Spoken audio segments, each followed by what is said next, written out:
All right, good. Welcome, everybody. Thanks for joining us. My name is Bernard Prusak, and I'm the director of the McGowan Center for Ethics and Social Responsibility at King's College. King's is a relatively small liberal arts college sponsored by the Congregation of Holy Cross, and King's is located in Wilkes-Barre, Pennsylvania, which is more or less the northeastern corner of the state. Thanks again for joining us. This event is our 7th annual Science and Humanities lecture, exploring the intersections of those disciplines of study and considering what light they throw on one another, and together what light they throw on our human condition. I've been looking forward to this evening's event for quite some time, so special thanks to our two speakers. Let me do quick bios. Carol Cleland is a philosopher with an extensive interest and background in natural science. She holds an undergraduate degree in mathematics from the University of California, Santa Barbara, and a PhD in philosophy from Brown University. She's currently professor of philosophy at the University of Colorado Boulder, director of the university's Center for the Study of Origins, an affiliate of the SETI Institute dedicated to the search for extraterrestrial intelligence, and a member of Harvard's Galileo Project, which seeks, and I quote, to bring the search for extraterrestrial technological signatures from accidental or anecdotal observations and legends to the mainstream of transparent, validated, and systematic scientific research, end quote. Dr. Cleland's research interests lie in the philosophy of science, philosophy of logic, and metaphysics, and her books include The Quest for a Universal Theory of Life, Searching for Life as We Don't Know It, published by Cambridge University Press, and The Nature of Life, Classical and Contemporary Perspectives from Philosophy and Science, also from Cambridge.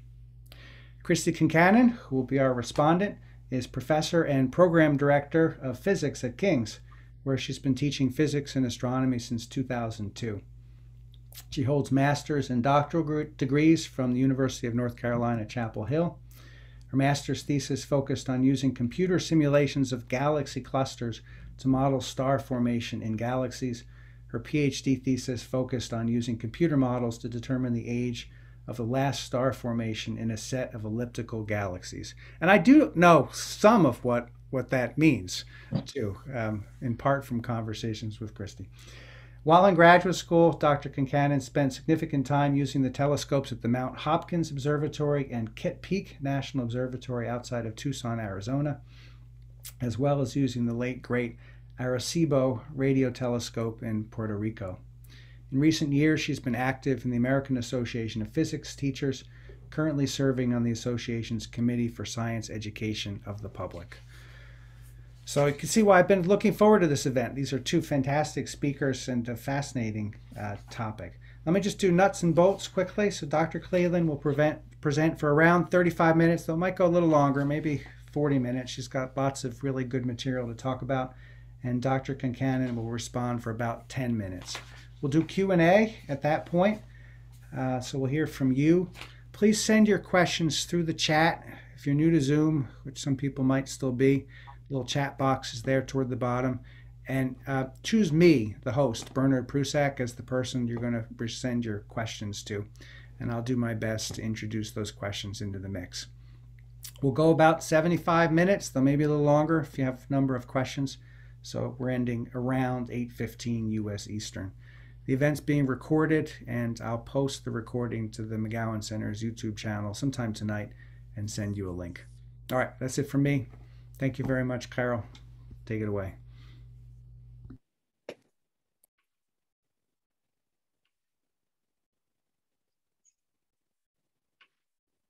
Can everybody see it? Yes. Okay, great. So I'm going to go fairly rapidly through the examples that I'm going to talk about, because I have some great examples, and I'm not so, we can discuss the details of them if people want to know more later, but I'm using them as a springboard for thinking about how anomalies drive scientific discovery. So that's why I'm going to be going through them fairly quickly. They're really fun, and I'll give you as much information as I think you need in order to understand them. But if you want more afterwards, that sounds great. So basically the overview of the talk is we're going to first talk about what is an anomaly in the scientific sense. because people talk about the word anomaly has a sort of meaning in common language, but we want to know what are the kinds of things that philosophers consider genuinely anomalous as opposed to merely puzzling. Science has lots of puzzles, but they don't shake the foundations of science or really challenge basic scientific beliefs. They are just, research projects that will eventually hopefully solve. Once something becomes viewed as an anomaly, it's taken much more seriously. And we're going to talk about how that happens and what happens afterwards. And I want to use some historical examples, really fun examples of anomalies, and look at how they're resolved to sort of prime the pump for thinking about more interesting contemporary anomalies that are waiting for resolution, including everybody I know is interested in UFOs, now called UAPs, or unidentified aerial phenomena.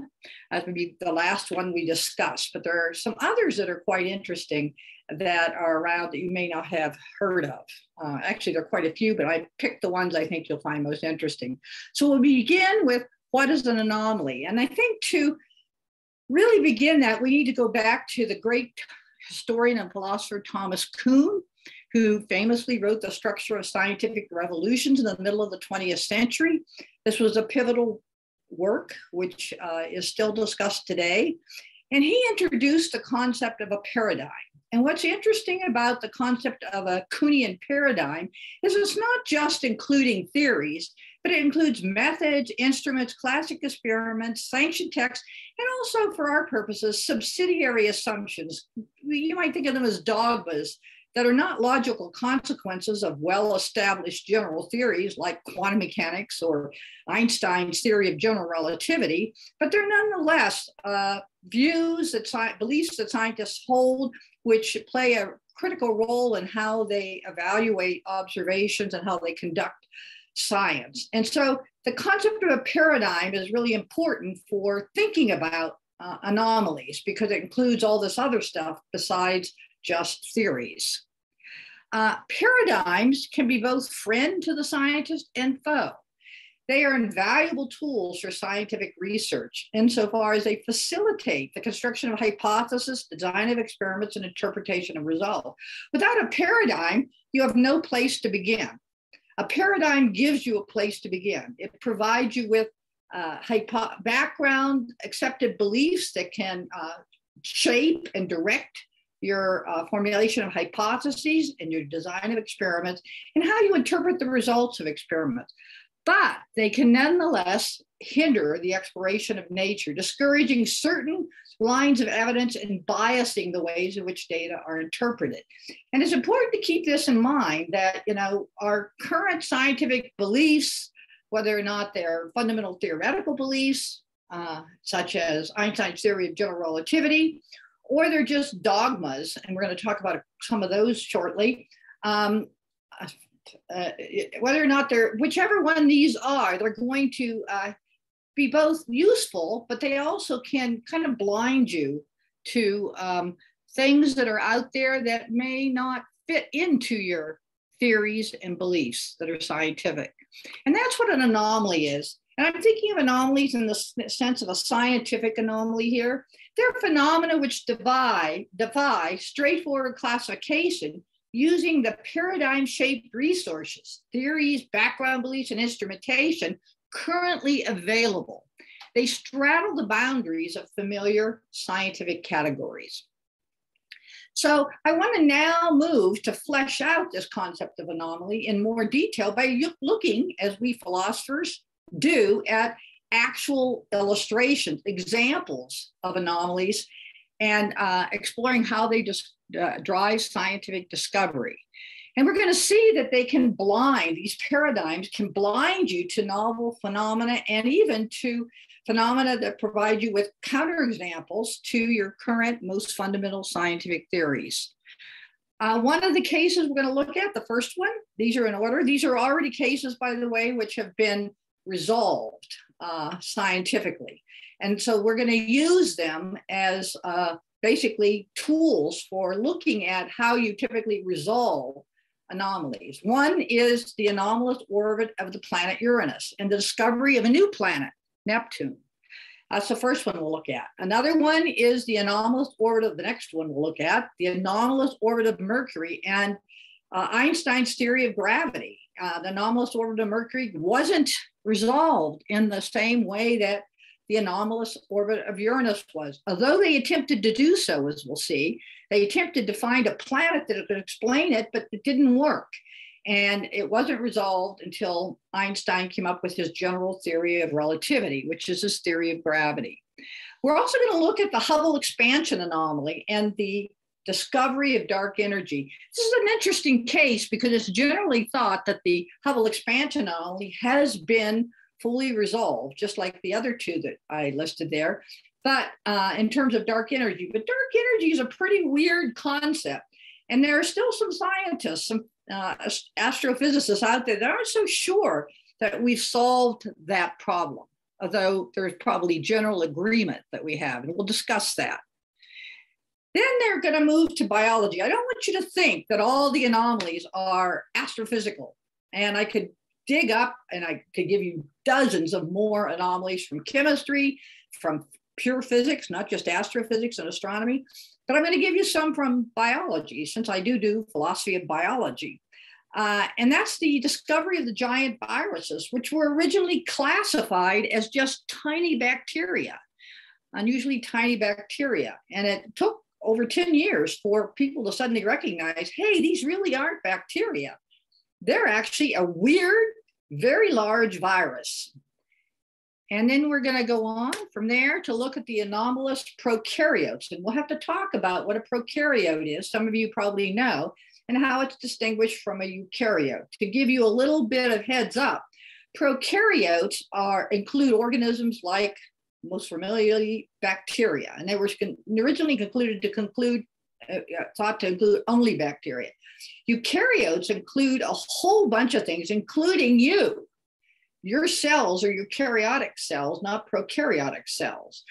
And protists, single-celled organisms like amoebas or various other kinds of very tiny single-celled organisms that aren't bacteria. And what happened was people discovered that it turned out that there were these weird prokaryotes that weren't bacteria-like. And so it revolutionized biological taxonomy. So these are the examples that I'm going to go through fairly quickly of anomalies that have been settled scientifically. And after that, we'll move on to some really exciting anomalies that haven't been settled. So I won't tell you what they are now because I want to go through these, but very soon you'll see what they are. I want to start with the anomalous orbit of Uranus and the discovery of Neptune. I'll go through all of these fairly quickly, but try to make them clear. So, the discovery of Uranus, the planet, actually is fairly recent, believe it or not, 1781. Up until that time, the farthest planet was thought to be Saturn. And there was kind of a dogma because Jupiter and Saturn are really big, Uranus isn't as big as they are, that there were no planets beyond Saturn. This, by the way, may look like the Earth is at the center, but here's the sun. And the Earth is so close to the sun compared to these outer planets, that's the sun, that it's put right against there. But there are there's of course Venus and Mars and Mercury. But the important thing for our purposes was that up until 1781, the furthest out planet was thought to be Saturn. And then in 1781, Uranus was discovered. That's a really fascinating story in itself. It was discovered by a man named Herschel. But I'm going to move beyond that discovery to the discovery of Neptune. And it's just because we don't have time to go through all of these. The discovery of Neptune is especially interesting because it turned out when people looked more closely with more sophisticated telescopes at Uranus, they saw that its orbit deviated from the orbit predicted by the then dominant theory of gravity, which was due to Isaac Newton. And here you can kind of see how that deviation worked. So here is a picture. Now we know, of course, at that time, they didn't know about Neptune. But they did postulate a planet Neptune in order to explain the deviations in the orbit of Uranus. It wasn't a huge deviation, but it was enough as instruments got more and more accurate to be really notable. And this gives you kind of a picture of what's happening. As it turns out, as Uranus moves and Neptune moves, they sometimes come closer to each other in their orbits than at other times.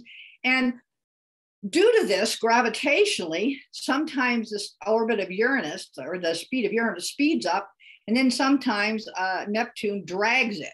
And so as a result, you got an orbit, and this kind of shows you how the orbit deviates from these kind of Newtonian circles or slight ellipses.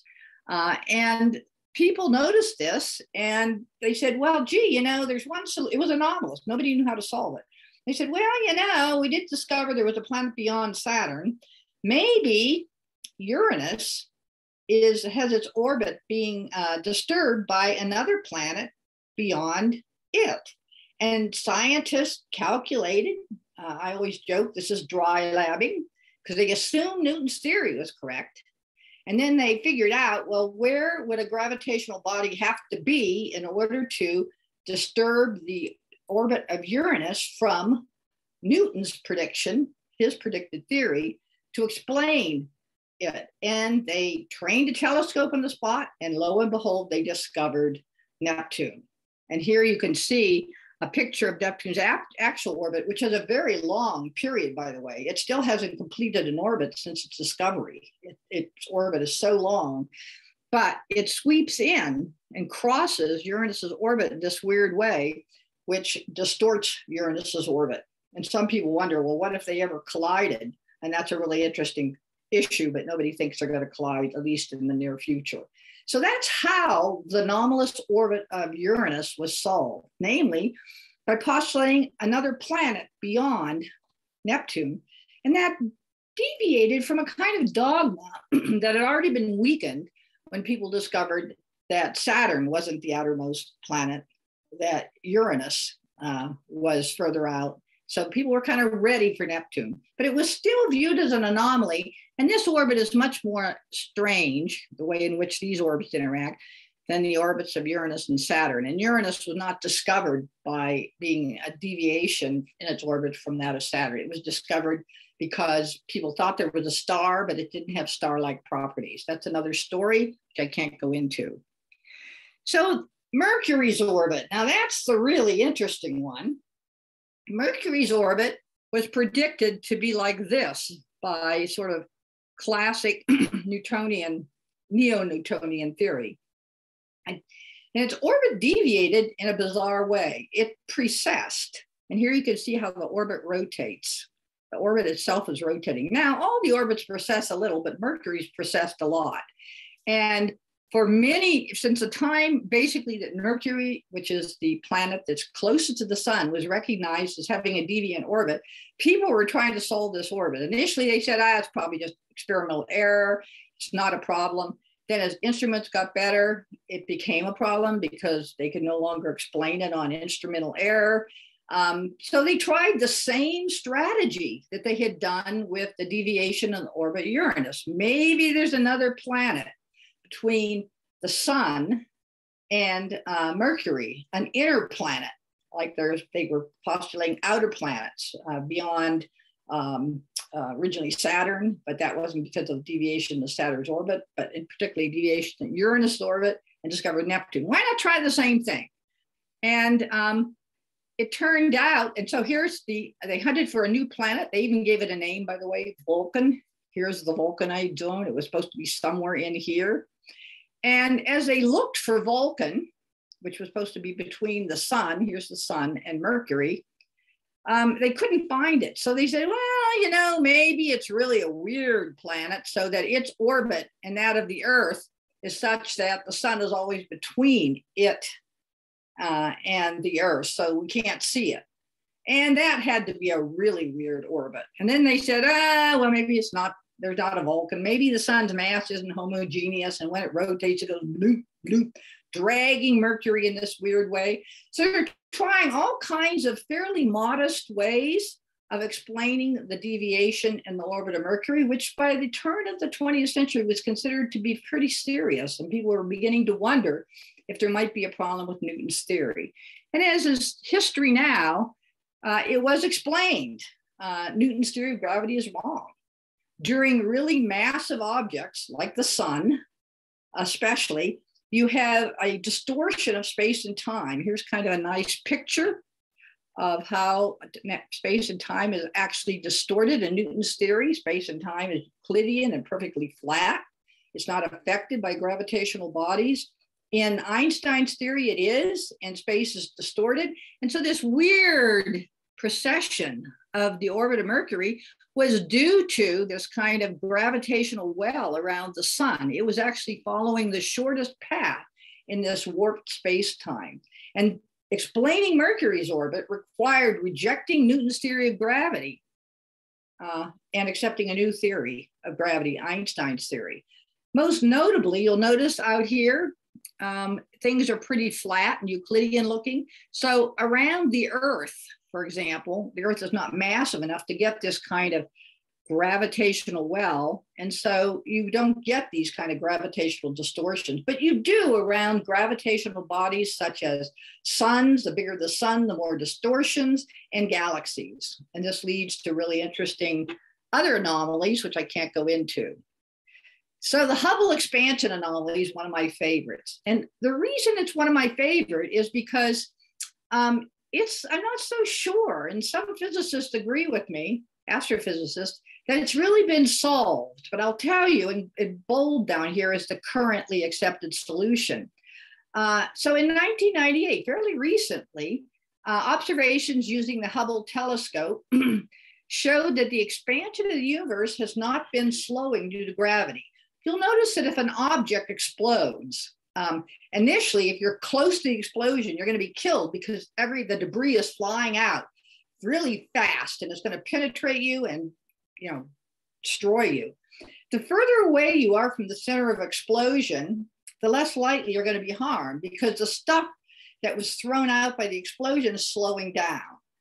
And this is what you'd expect from the Big Bang of cosmology.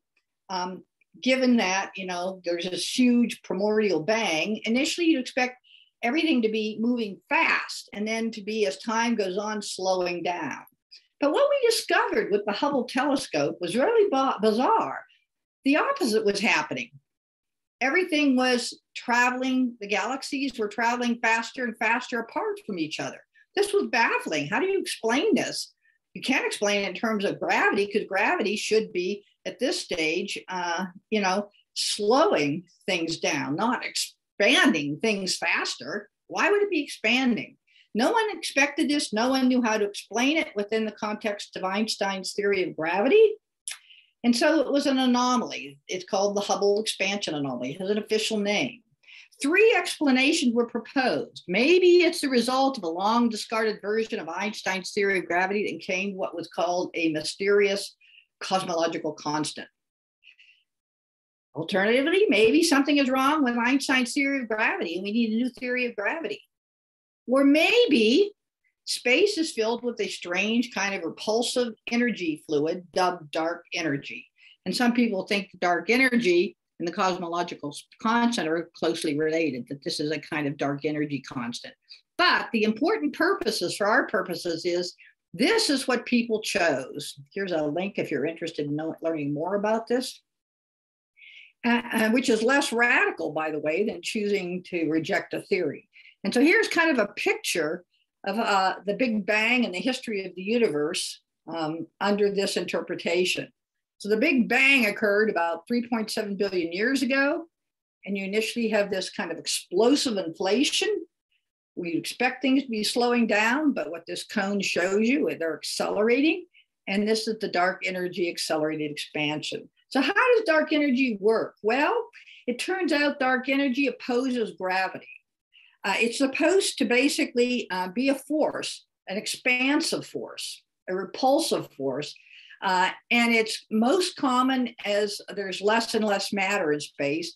Where there's a lot of matter, gravity overwhelms dark energy, and that's how you've got these compact things like stars and galaxies. But most of space is empty rather than filled. There are vast distances between the galaxies, and even within a galaxy, our nearest star is many light years away. And so the further you get away from areas that have a lot of mass, the more the dark energy repulsive force overwhelms the forces of gravity. And so that's the story that was given to explain the dark energy, the Hubble expansion anomaly. But I want you to know it's not just physics that has anomalies. The anomalous tiny bacteria.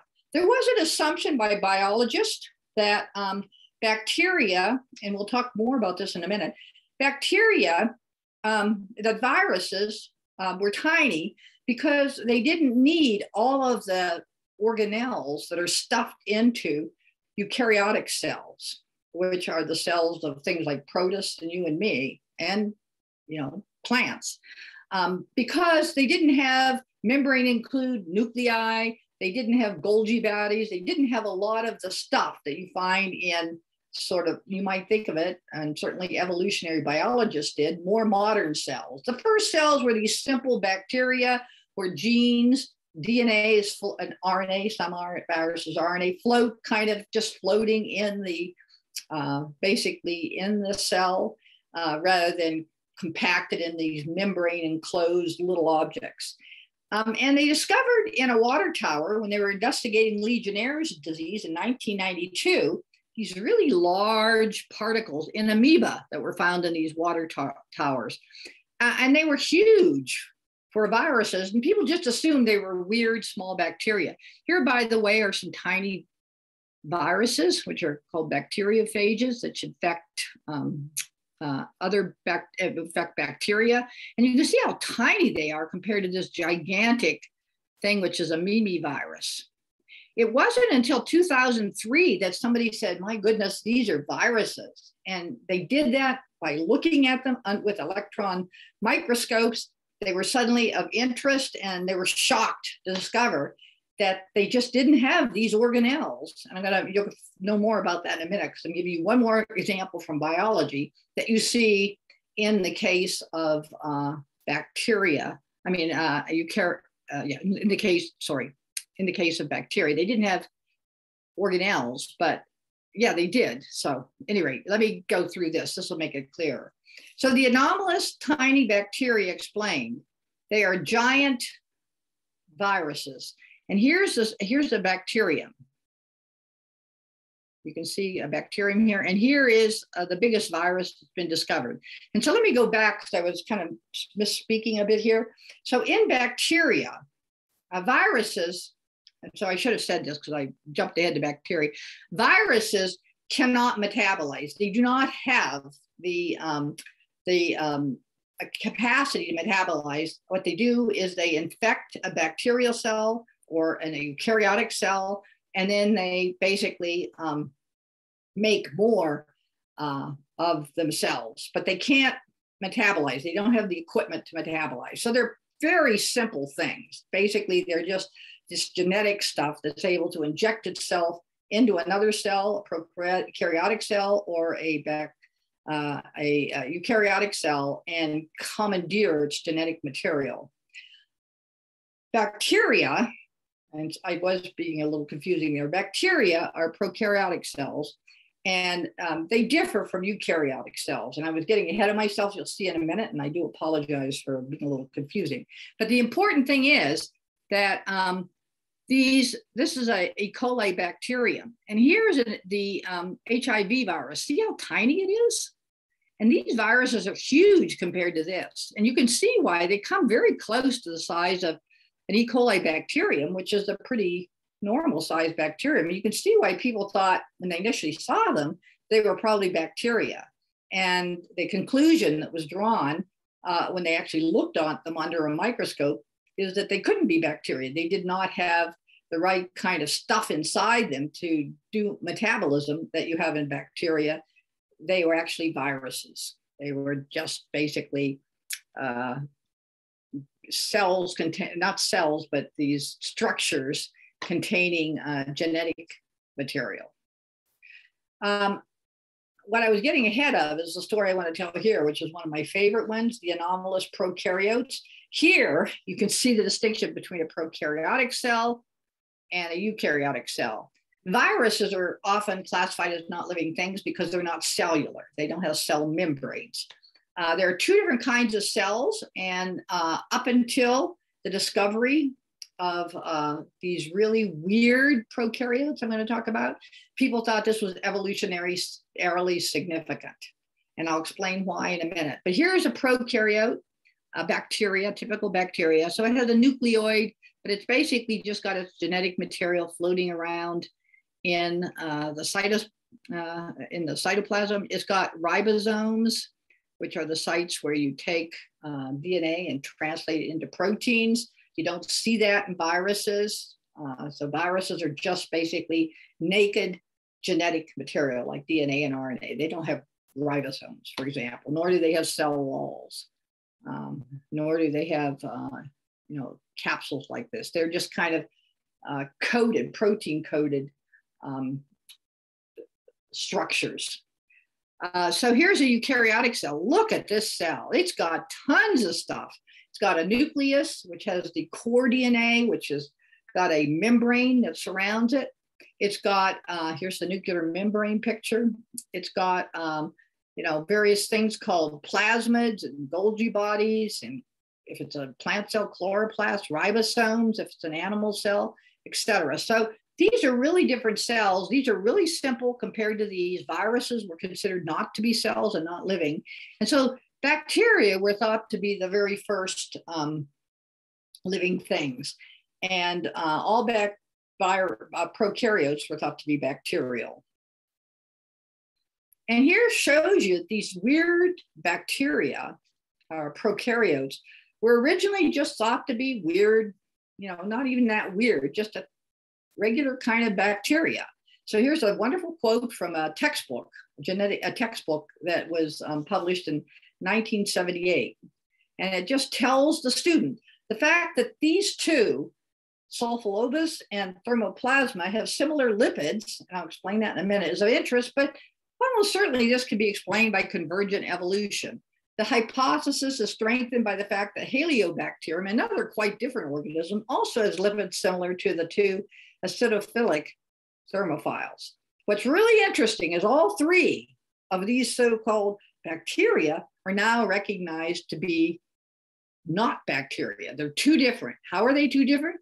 They're genetically, they're mechanisms for translating DNA and RNA into proteins is more similar to eukaryotic cells, but they are prokaryotes. This is their structure, but their genetic material is more similar to eukaryotes, to the cells of you and me, and their membranes. Here's their cell walls. Here's the kind of cell wall here. Their membranes are more different from other bacteria that are prokaryotic and eukaryotes. So they're weird. I mean, from a genetic point of view, Carl Woese was the one who first recognized how weird they were. They're weird because they resemble eukaryotes in their genetic mechanisms, which means they aren't that closely related to bacteria. And they're prokaryotic cells, so they're not like eukaryotic cells, like the kinds of cells that their genetic material more closely resembles, and yet their lipids and their membranes are different from both. And this resulted in a major reclassification of the kingdoms of life and the recognition there's a new form of microbial life. It has the name Archaea. Here's the original 5 kingdoms of life before the Archaea: Monera, Protista, Fungi, Animalia, and Plantae. And here are the new classification system, or new biological taxonomy, which, look at this. Instead of 5 kingdoms, we have 3 domains: Archaea, bacteria, and eukarya, honoring the fact that the Archaea, these bacteria-like things, these prokaryotes, are so different from bacteria, and also different from eukarya, even though they resemble eukarya in certain ways more than they do bacteria, that they can't be put into this traditional classification. And the 5 kingdoms were split down here so that most of them were put into the eukarya, and then we have the bacteria and the archaea. So this was a radical transformation in biological taxonomy and had enormous consequences for the way in which we currently think about the evolution of life on Earth. And I can't go into that now. So let's pull some of the consequences of what we've just discovered about how anomalies drive scientific discovery out. Each of these cases involve observations of phenomena that were initially unrecognized for what they represent because they conflict with widely accepted scientific assumptions and beliefs with the current scientific paradigm. Some, such as giant viruses and archaea, were not even seen initially as anomalous. They were seen, in the case of giant viruses, as just tiny bacteria. In the case of the archaea, as just slightly unusual prokaryotes bacteria. Once, and it took a while, they were recognized as truly anomalous. That was a big step. They became the focus of in-depth scientific investigation. A good example are the anomalous orbits of Uranus and Mercury. Once Uranus's orbit was seen to be anomalous, and Mercury's orbit was really viewed as anomalous, not just an instrumental error or, due to some minor thing, but really seen that it was having trouble fitting into Newton's theory. Both of them became the focus of in-depth scientific investigation. And the results of these investigations produced important changes, some more radical than others, in scientific understanding. So 3 lessons about from the history of these cases we've looked at that we can draw is that there are 3 stages in which anomalies are scientifically explored to eventually resolve. Attempts are made to explore them via modest changes in scientific belief, changes that don't challenge core scientific dogmas or basic scientific theory.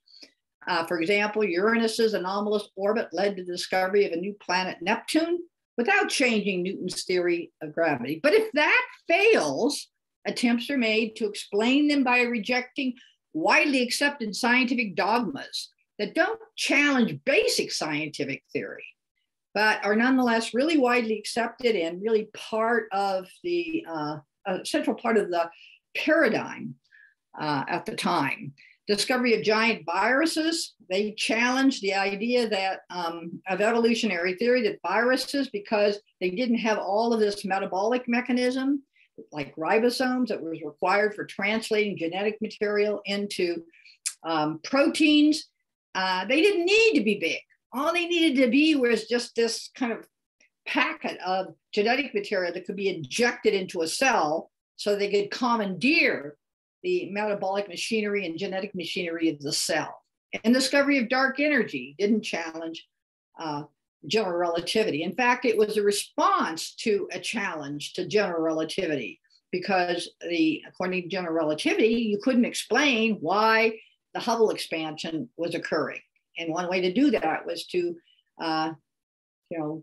hypothesize this weird kind of energy that was opposed to gravity. That is to say, that operated in more empty areas of space in opposition to gravity. But if that fails, attempts are made to explain them by revising aspects of scientific theory. Mercury's anomalous orbit remained unresolved until the advent of general relativity, and the discovery of the archaea, these weird bacteria-like things, resulted in a complete restructuring of biological taxonomy. And that has a lot of consequences we can talk about today in biology. So I'm going to now talk about 3 unresolved anomalies. The anomalous orbits of objects in the Kuiper Belt. That's kind of exciting. The anomalous results of the Viking biology experiment on Mars, and the anomalous aerial phenomena. Everybody wants to hear about UFOs, which are also now called UAPs, unidentified aerial phenomena. So let's go for it.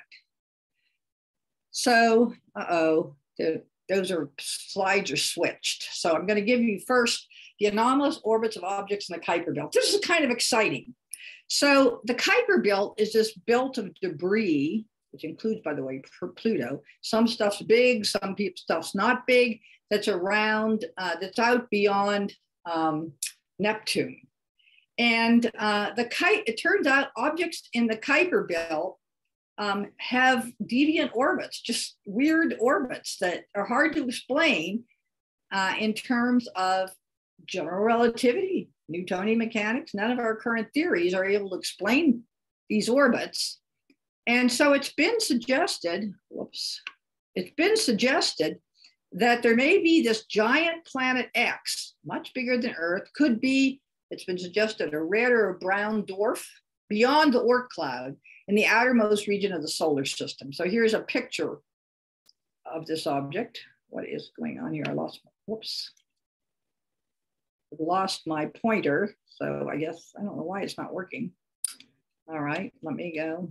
At any rate, my pointer seems to have died. But anyhow, you can see it on the lower left. Here's a picture of planet X. It sometimes sweeps in closer to the solar system. And when it does, it disturbs the objects in the Oort cloud, leading to these weird orbits. And its prediction is very much like the prediction of Neptune on the basis of the deviation of the orbit of Uranus. So this is really a fun example. And here you can see that it's taken seriously. Here's a 2016 article in the New York Times. Says there might be a ninth planet in the solar system after all, and it's not Pluto, which is considered to be some of the debris in the Kuiper belt. 2 astronomers reported on Wednesday they had compelling signs of something bigger and further away. Something that would satisfy the current definition of a planet where Pluto falls short. Quote, "We are pretty sure there's one out there." And the reason they're sure of that is the same reason that people thought there was a planet beyond Uranus. And so this is a sort of standard way in which people sometimes try to resolve these kinds of problems. And now I'm going to move on. Shall I go through the Viking biology experiments? Can you tell me whether I'm using up my time too much yet, Bernard? Well, or should I go probably, right? Yeah, go right to the UFOs, and maybe we can come back to Viking later. Sorry about that.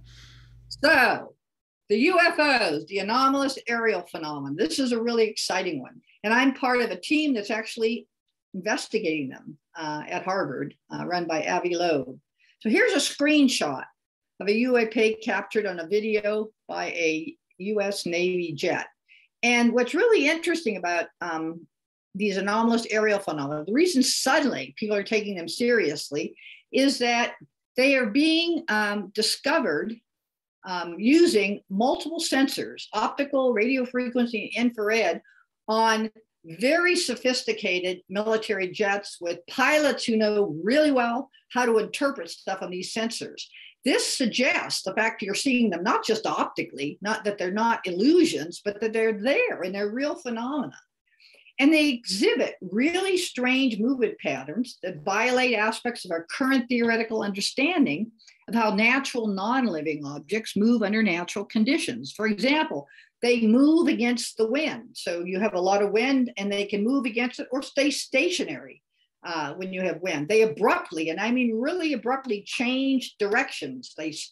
They're going one way and then they suddenly move 90 degrees away from the angle at which they were moving. They sometimes abruptly stop, just completely come to a halt without slowing down, and they rapidly accelerate. All of these are features that natural non-living objects don't do, so far as we know. Under our current understanding of atmospheric physics and chemistry and general physics in general, we don't know how to explain how this could occur. And let's apply lessons from the history to these UAPs. They are natural area phenomena involving poorly understood interactions between land, sea, atmosphere, and/or instruments and sensors and military jets. This is the popular example. I'm going to show you in a minute a quote from an official document by the government which focuses on this. They're extraterrestrial spacecraft. That's not such a radical position because it doesn't violate current physical theory. Saying they're extraterrestrial is easier than saying that our current physics is completely wrong. And there is this possibility that they're counterexamples to some aspect of well-established scientific theory. namely atmospheric physics and chemistry, or perhaps even fundamental physics. This would be a radical position. This position is very radical, even more radical than this one.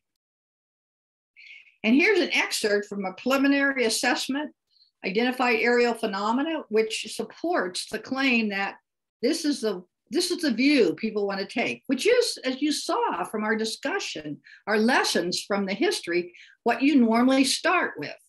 Our analysis, this is a quote, of the data, I'm almost done by the way, supports a construct that if and when individual UAP incidents are resolved, they will fall into one of 5 potential explanatory categories: airborne clutter, natural atmospheric phenomena, USG and industrial developed programs, foreign adversary systems, and a catch-all other bin. Although most of the UAP described in our data set probably remain unidentified due to limited data or challenges to collection, processing, or analysis, we may require additional scientific knowledge to successfully collect on, analyze, and characterize some of them and those and other bins. And you'll notice if we go way back here, just quickly, I just want to go back to, this is where they are right now. This is where the government is. They don't view that this has failed yet, that modest changes in scientific belief are going to be more than that is required. And Harvard's Galileo project, of which I'm a member, this is a picture of Abby looking through a telescope. Here's a quote from the Galileo project scope. The Galileo project group will aim to identify the nature of UAP and Oumuamua, like interstellar objects. I didn't have time to develop that one. Using the standard scientific method based on transparent analysis of open scientific data to be collected, using optimized instruments, alternative physics hypotheses, while interests are not explicitly part of the Galileo project's blah, blah, blah. Well, interesting, what got deleted there was alternative physics are not explicitly part of the Galileo project. So what Abby's project is to look at the more scientifically modest possibilities, which are here, interestingly enough, not here. And that, folks, is the end of my talk. And I'm sorry, I think I ran about 5 minutes over.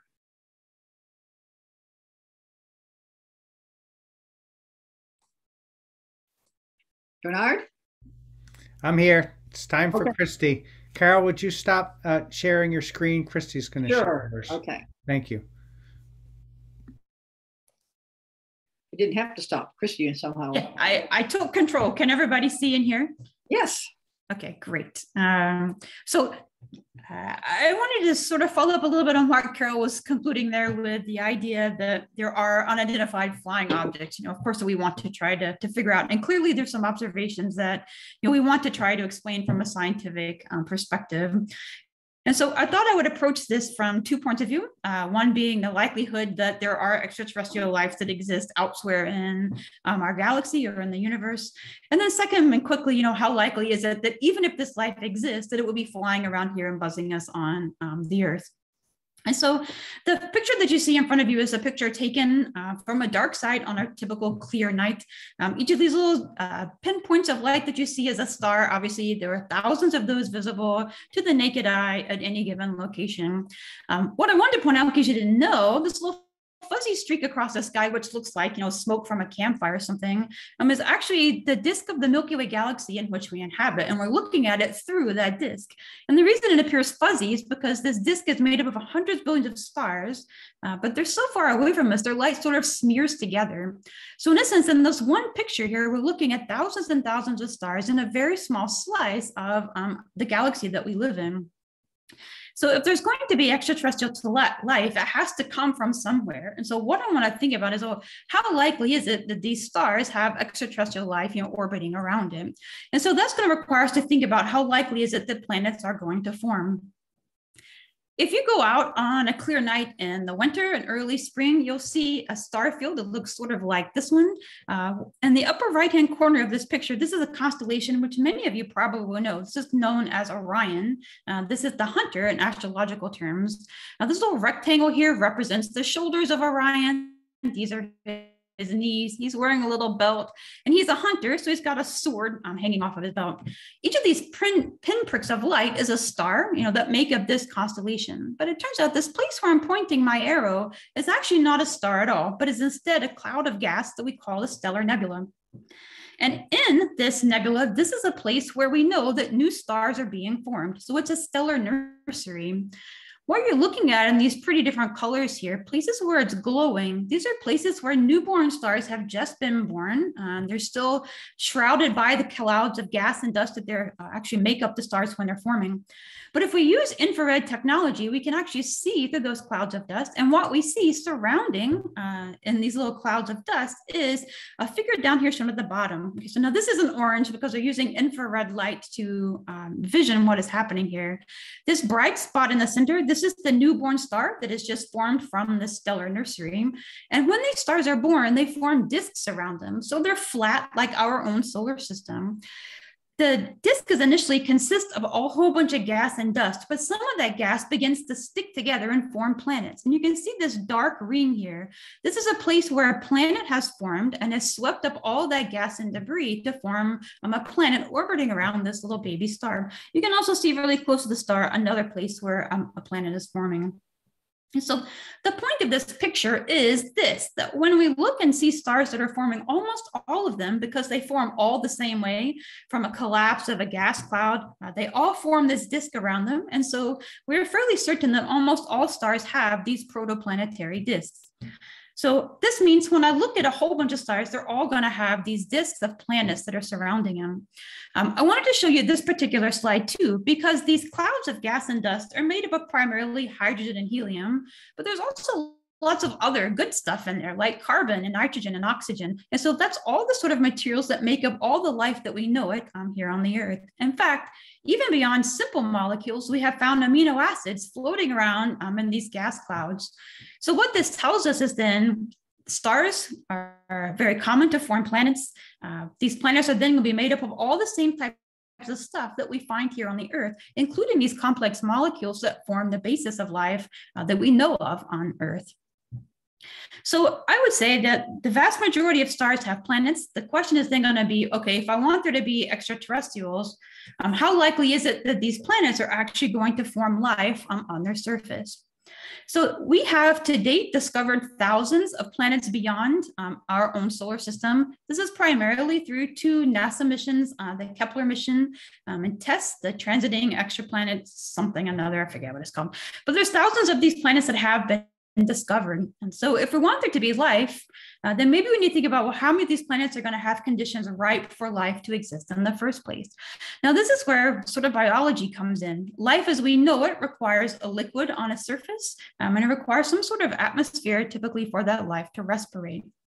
So how likely is it that these planets that form are going to be formed within those conditions? And it turns out those conditions are temperature dependent. If you have a planet that's too close to the sun, it's going to be too hot, and so the water on the surface would boil away.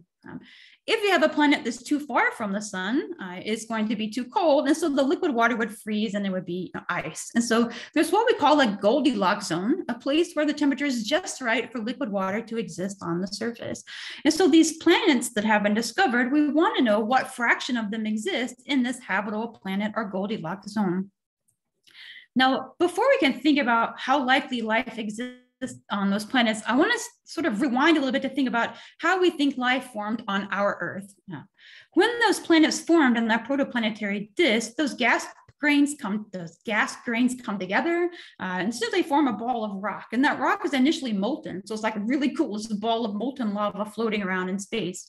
And just like any hot object, it cools over time. And so as this hot rock cools, what happens is it forms a solid crust. And while it is forming, that solid crust gas leaks out of the inside of the Earth through volcanoes and other degassing events. That gas that leaks out gets trapped by the Earth's gravity, and that forms the Earth's atmosphere. And then through the process of condensation, rain begins to form in the atmosphere, falls to the surface of the Earth, and then lo and behold, now the Earth has oceans. And so it is thought that in these primordial oceans, so places where we have warm liquid water, it is thought that in these oceans, this is where the single-celled organisms on Earth first evolved. Now, how likely is this to happen again? And how hard was it for life to form on the surface of the Earth? Well, we'll see in just a second that it took a long time for Earth to form life in a complex way. But I wanted to think about, too, there are other places in our solar system that sort of meet these criteria. All planets that are rocky in our solar system formed this way. They were first liquid, then they formed a crust, then they formed liquid water, they formed an atmosphere. But over time, these planets changed. But there's still several bodies in our solar system that had conditions either in the past or currently where life could still or did in the past exist. So obviously we have the Earth here in this picture, where we have the liquid water, the clouds, which represent the atmosphere. And we know that life has evolved on the Earth. It turns out that our nearest neighbor, Mars, also was very warm and wet in the past. There is lots of evidence that Mars used to have a warm atmosphere. It used to have liquid oceans on its surface. And there's currently rovers driving around on Mars looking for signs that life existed on Mars in the past. I mean, currently Mars has lost its atmosphere and the oceans have evaporated away. So it's not very likely that there's little green men running around, but still we can question whether life evolved on Mars sometime in the past. This little guy is actually my favorite body in the solar system. This is a moon of Jupiter known as Europa. What you're looking at here, this is an icy body. And the little orange stuff, this represents underneath the crust of Europa, there's actually a liquid water ocean that is fed by underwater volcanic vents. So this orange stuff that you see, this is actually cracks in the ice where that liquid ocean has sort of seeped through the cracks and solidified on the surface. Now, this is far from the sun. It's out in the outer reaches of the solar system, so it is fairly cold. So there's no liquid water on the surface, but still underneath this icy crust, we know that warm liquid water exists. And it's actually my dream one day to have a robot land on Europa, dig down in the ice and find like five-eyed fish or something like that. Probably not very likely, but you know, girls can dream. And last but not least in our solar system is this orange moon named Titan, which is a satellite of the planet Saturn. Titan is unique in that it's the only other moon in the solar system that has a significant atmosphere. It also has liquid on the surface. However, it's so cold that it's not liquid water, but in fact, it's liquid methane. So we're talking hundreds of degrees below zero. But the point here is that even in our solar system, we have these 4 different objects, which in principle could have had conditions which were likely for life to have evolved in the past. So let's circle back around and think about, well, how long did it take and how difficult was it life to form on the Earth? So this is sort of a complicated diagram. I'll try to walk through it fairly quickly. This is the history of the Earth in the form of a circle. So we know from scientific evidence that the Earth formed 4.5 billion years ago. For the first roughly 500 million years, the Earth was doing its thing. It was cooling off, it was forming a crust, it was forming liquid water on its surface, forming an atmosphere. The first evidence we have of single-celled life on the Earth is about 3.8 billion years ago. So this is relatively short time after the Earth formed. And so this would be that single-celled organism like the bacteria that Carol was speaking of. And for a long time, the Earth was dominated primarily by the single-celled life forms. We don't get into more complex organisms until roughly around 2.5 billion years after the formation, 2.5 billion years after the formation of the Earth. And then we get complex organisms which dominate the surface of the Earth. It was only until about less than 1 billion years ago, so this is less than 25% of the time the Earth has been in existence, that complex organisms became plants. Those plants then became animals, those animals became dinosaurs, and so forth and so forth. Humans did not actually form on the surface of the Earth until a few million years ago. So we're talking about the Earth having existed for 4.5 billion years, and the intelligent life like humans who can build spacecraft and travel off into space has only been in existence for the last few million years. The best analogy I have for this, and I don't have pictures, if you can do this right now, you spread your arms out as wide as they can go. And imagine on one hand, that is the beginning of the Earth when it formed 4.5 billion years ago. And then time would progress all the way down your left arm, through your body, then through your right arm. And then we, at the current time, would be at the tip of your other hand. If you were to take a fingernail file and do like that on your fingernail, you would have just wiped off all of human existence over the time that the Earth has been around. So the point of this slide is this. Yes, life evolved on the Earth relatively quickly. So maybe biologists can tell us that the formation of life in these liquid oceans, maybe that is relatively easy. But if we're thinking about extraterrestrials flying to Earth and UFOs, right, we're going to need intelligent life. And that took a long time. And we don't necessarily know how lucky humans were to be, like what the conditions were necessary in order for those single-celled organisms to become the complex organisms that we have here on the Earth. So I guess at this point, I would say there are gazillions of planets out in our Milky Way galaxy and the universe itself. Most of those planets are not going to be habitable, but even those that are, we don't really know yet how likely it is that life would evolve on those planets. But let's say, just for fun, that there's tons of life beaming out in the universe. How likely is it that the life would venture its way here towards us? This is a diagram of all the stars in the local neighborhood of the sun. So here in red, this says the solar system. So this would be the sun. And these are all the nearby stars that are within about 15 light years of the sun, meaning if I could travel at the speed of light, it would take me about 15 years to get to the most distant points of light on this diagram. These three stars that are circled are three nearby stars that are thought to have planets in their habitable zone. So planets that have the conditions necessary that we think for life to have evolved. But even the closest of these stars, Alpha Centauri, is a distance of about 4 light years away, meaning that if we could travel at the speed of light, which we can't, it would take 4 years just for us to get to that star, or vice versa. It would take 4 years for those people to get from Alpha Centauri to here on the Earth. Currently, we have spacecraft that are on their way plummeting out of our solar system, and at their maximum speed of around 40,000 miles per hour, it would take those those spacecraft on the order of tens of thousands of years, or millions of years, just to get from the sun out to those stars.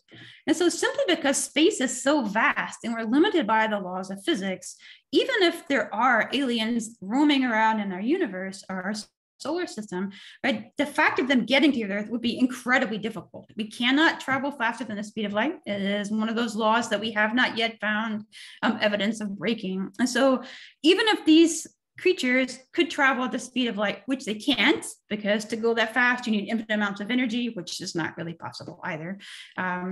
There's really not an easy way for them to get here.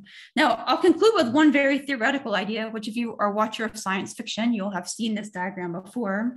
And this is imagining space-time that is folded. And so this is not necessarily a good example, but imagine this is us living in this little blob down here at the bottom, and my aliens are living here. And if I have to travel along the road through space, right, this might take us millions of years to get there. But if you can form yourself a shortcut through this diagram known as a wormhole, this is a theoretical way that science fiction has decided that it's possible for aliens to, in essence, take a shortcut through the galaxy, which might limit those travel times.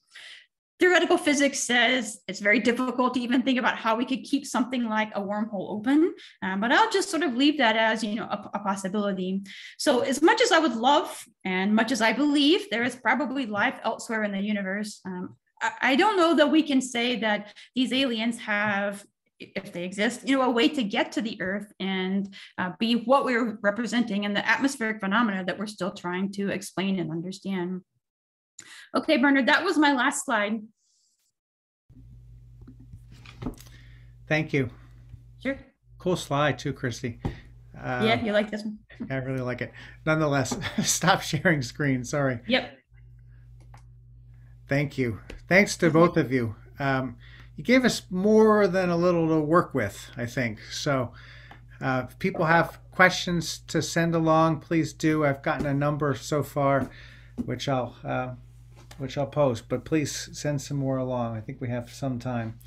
So Carol, here's one for you to begin with. So why is the claim that UAPs or UFOs are extraterrestrial spacecrafts not a violation of current physical theory? So you said, and here I'm going beyond the question, you said that the postulation that UAPs are extraterrestrial spacecraft is less radical than the explanation that they require rethinking our basic scientific theories.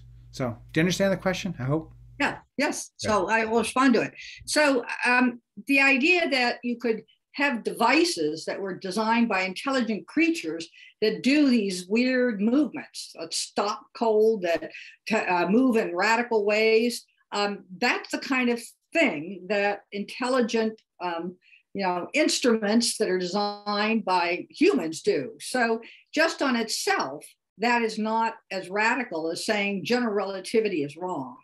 I think that, what Kristi just gave us was, well, how are they going to get here? Well, there are various stories. One is they're just robots that have been traveling for a great long time, and nothing of that would violate physics. It's just they've been, they're devices to a very stable civilization, sending vast signals. And this is a civilization that's not in the kind of rush we are to know right away. So you could view them as that kind of thing. So it's not clear that they would violate our current theory. And, some of the speculation that Kristi gave us with wormholes, that's really weird physics. And a lot of people don't think that's really possible. That's kind of beyond our current understanding of physics. So saying that these phenomena are, basically some kind of non-human, intelligently constructed vehicle is in itself not that unusual, not that, shall we say, radical, in the sense that they're behaving in ways that we would think that something that was basically designed by intelligent creatures like airplanes and things would do.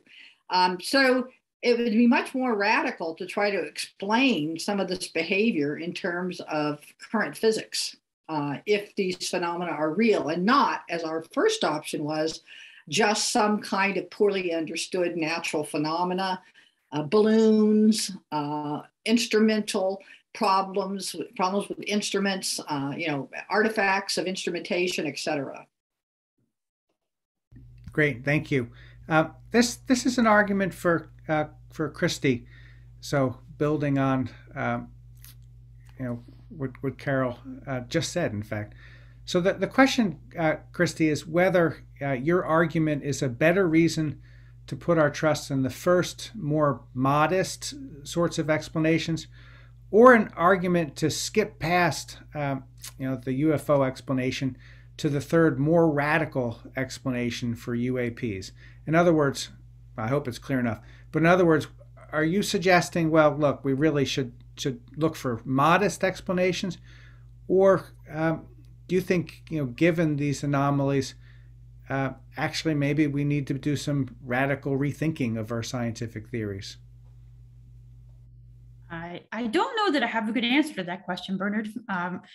I'm sort of the opinion that science has progressed many times, as Carol pointed out, when we decided something that couldn't be true, and we decided, well, let's figure out whether that's actually the case, like with dark energy and looking for Uranus. So I'm not at all suggesting that we shouldn't have projects like the Galileo project and SETI, which are actually trying to determine whether or not extraterrestrials exist and whether they're visiting us here on the Earth. I'm merely suggesting that it doesn't, at this point, it's a probabilities game to me. How likely is it that it exists, and how likely is it that what we're seeing in these aerial phenomena actually are alien in nature? So what does that mean about overthrowing like radical laws of physics? Do I think that these aerial phenomena that we can't explain means that there's some radical thing against Newton's laws, that all of a sudden we're going to have some new discovery of laws of physics? I just don't see, with all the other evidence that supports these things. I don't know. I don't think I'm ready to throw the baby out with the bathwater and just say, yeah, let's look at the more radical ideas. I think aliens more likely than the radical throwing out physics. So I just say that the Galileo project specifically, it got deleted doesn't want to talk about alternative physics. Yep. That was somehow that got deleted when I did the slide, but in their scope, they specifically rule out talking about alternative physics. So they're looking for vehicles, extraterrestrial vehicles, or, and this is really important to keep in mind about the Galileo project, or they're looking for explaining it in terms of novel phenomena. Like the discovery of, quite frankly, Uranus and Neptune isn't that radical. It challenges some sort of modest dogmas, right, that we have about the solar system, but it didn't really challenge current theory in a fundamental way. So the first choices that I listed are where, you know, the government is right now. You know, the Galileo project wants to push it a little further, but they're still interested in whether it might be the first more modest choice, but they don't want to move to the really radical position. And the radical position is, I think the analogy is, you know, the orbit of Mercury being explained by general relativity, and it's also the complete restructuring of biological taxonomy. That was very radical in biology. Carol, I think I'm going to have to ask the first question all over again, just in light of what you said. So let's say, and you've answered this already, so you can just say, been there, done that. But let's say that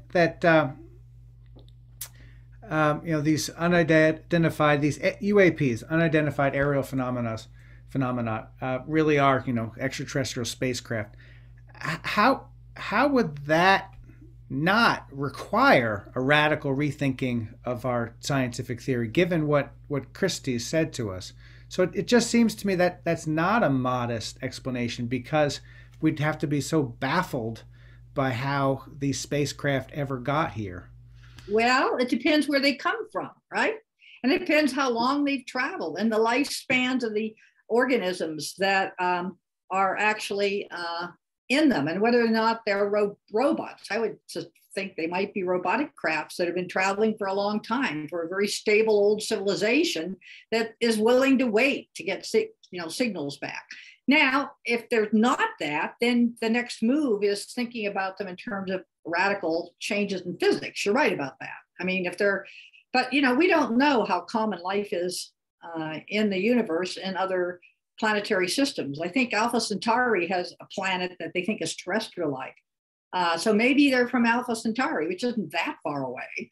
And so I think just the idea that there are the the product of intelligent, they're some kind of artifact by intelligent creatures itself doesn't commit you to a radical revision of physics. But it could, depending upon the nature of the extraterrestrials. But it's less radical than jumping to, and this is why in the scope of the Galileo project, it's explicitly ruled out a new physics, alternative physics. Good, thank you. There's one scientific question here, and it's such a good one. Unfortunately, it probably require a very long lecture, but I'm going to pose it anyway. Would you explain dark energy and how it's counter to gravity? So who wants to tackle that? I'm going to turn that to Kristi. The dark energy is truly interesting, and I'm not convinced that it. 45 seconds, Kristi. That's it. So the question is, how does dark energy counter gravity? Yeah, explain dark energy and how it counters gravity. We don't know what dark energy is. We just know that it exists from what Carol talked about in the Hubble anomaly. Some people think it is something to do with the vacuum of space-time. So the answer, we don't know. It is a repulsive force amongst all of the space. We don't know where it comes from. But if you think about gravity is always trying to pull things in, then dark energy would be trying to push things away. But the answer is we don't know the answer to that question. But I think it's important to note that dark energy is dominant in areas that don't have a lot of matter or mass, whereas gravity dominates in areas where you have a lot of material stuff, like in a galaxy, inside a galaxy. But between galaxies, they're going to have the dominance of dark energy. Right. So there's dark energy sitting in this room right now, but it's not having any effect because it is minuscule compared to that of gravity. That's exactly right. All right, just a couple more questions. So this one's asking you to put your cards on the table, so to speak. So, and it's for both of you. What's your take on the explanation of UAPs? So, can they be explained via modest changes in scientific belief?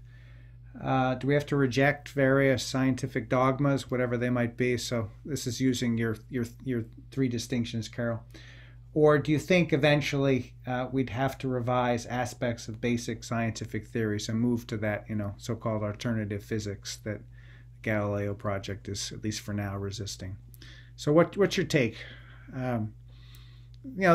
This recording will circulate very, very, very, very widely. So you're on record. You want me to respond first? Sure. All right. So I would be very reluctant to go to an alternative physics at this stage. And I'll tell you part of the reason, because it's such local phenomena.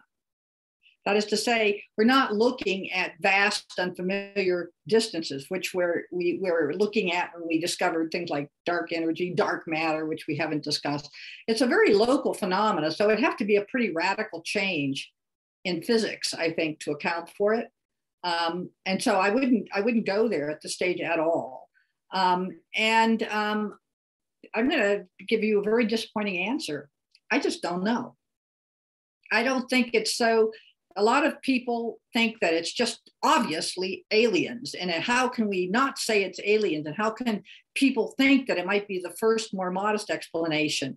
I think there's a lot about atmospheric phenomena and the way in which atmospheres interact with land and seas, and the ways in which those interact with fancy instruments that could possibly explain some of these phenomena. So I can't rule that out.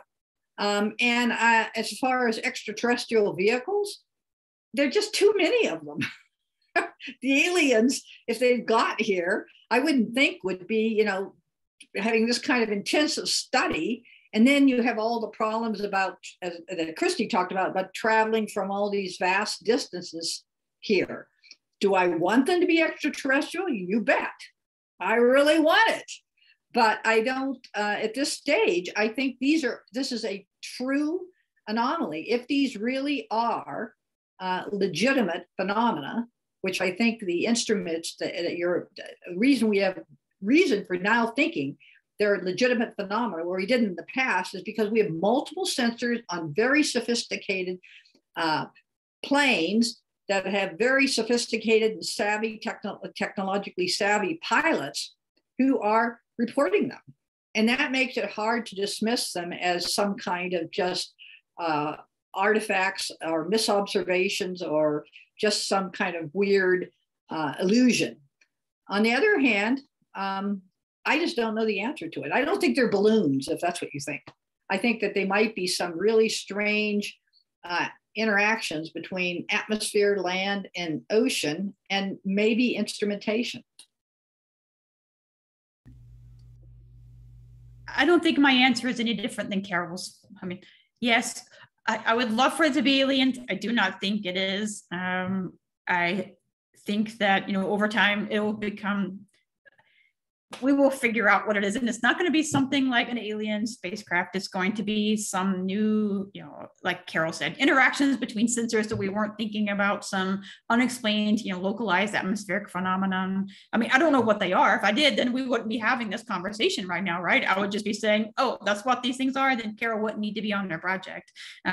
So I don't know what they are, but I guess if my cards are on the table, it's going to be, maybe 10, 20 years from now, we'll say, oh yeah, we'll look back and be like, why were we thinking that was a UFO? We'll have some clear explanation for it.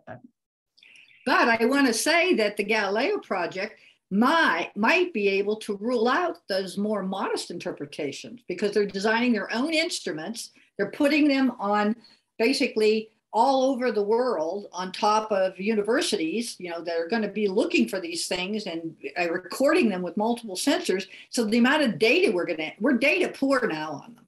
But the amount of data we're going to have is going to be able to tell you whether any of those modest explanations work. And if they don't, if we can't find a modest explanation, we're going to be forced into the more radical possibilities. And that's exciting. Thank you very much. And thank you to the audience for questions. There are a few further questions I'm sorry, we just don't have time for. But thanks everybody for your engagement, and thanks for a really engaging presentation from both of you. Lots of good material to think through. So that's it. Have a good night. Thank you again.